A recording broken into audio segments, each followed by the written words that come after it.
आज आम्ही जिल्हाधिकारी कार्यालयासमोर धरणे आंदोलन करत आहोत। त्याचा विषय असा आहे की ज्या महामानव डॉक्टर बाबासाहेब आंबेडकरांनी या देशाला घटना दिली आणि या घटनाकारांचं नाव मुंबई येथील चैत्यभूमीचं नाव दादर रेल्वे स्थानकाला देणं गरजेचं असताना या ठिकाणी जातीय द्वेषातून हे सरकार जाणून बुजून याच्याकडे दुर्लक्ष करत आहे। म्हणून आमचे राष्ट्रीय अध्यक्ष तथा केंद्रीय मंत्री चिरागजी पासवान यांच्या आदेशाने व आमचे राष्ट्रीय उपाध्यक्ष शमीमजी हवा, महाराष्ट्र प्रदेश अध्यक्ष प्रमोदभाऊ कुदळे यांच्या नेतृत्वाखाली आज संपूर्ण महाराष्ट्रामध्ये धरणे आंदोलनाचा कार्यक्रम आयोजित केलेला आहे। त्याच अनुषंगाने आम्ही या ठिकाणी धरणे आंदोलन करत आहोत।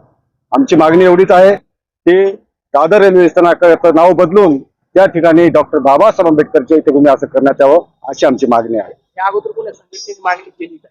या अगोदरच नाही, मागील अनेक वर्षापासून जेवढे आंबेडकरवादी पक्ष आहेत, जेवढ्या सामाजिक संघटना आहेत, यांची मागणी डॉक्टर दादर रेल्वे स्थानकाचं नाव बदलून चैत्यभूमी करायची अशी मागणी आहे। मागणीच नाही तर मोठमोठे आंदोलन यापूर्वी झालेले आहेत, यापूर्वी आमरण उपोषण सुद्धा झालेले आहेत, परंतु या संघटनेची या पक्षाची नोंद घेण्यास सुद्धा ते सरकार धजावत दुर्लक्ष करत आहे।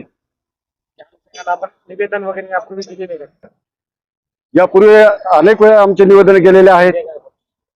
आमची अनेक वर्षापासूनची मागणी आहे आणि आज आम्ही रस्त्यावर यासाठी उतरलेलो आहोत की 14 एप्रिलच्या अगोदर डॉक्टर बाबासाहेब आंबेडकरांचं नाव दादर रेल्वे स्थानकाला दिलं पाहिजे अशी आमची मागणी आहे। तर ही मागणी आमची मान्य न झाल्यास आम्ही 2 एप्रिल पासून बेमुदत आंदोलन करणार आहोत। एवढ्यावरच न थांबता जरी मागणी मान्य न झाल्यास आम्ही देशव्यापी आंदोलन करणार आहोत।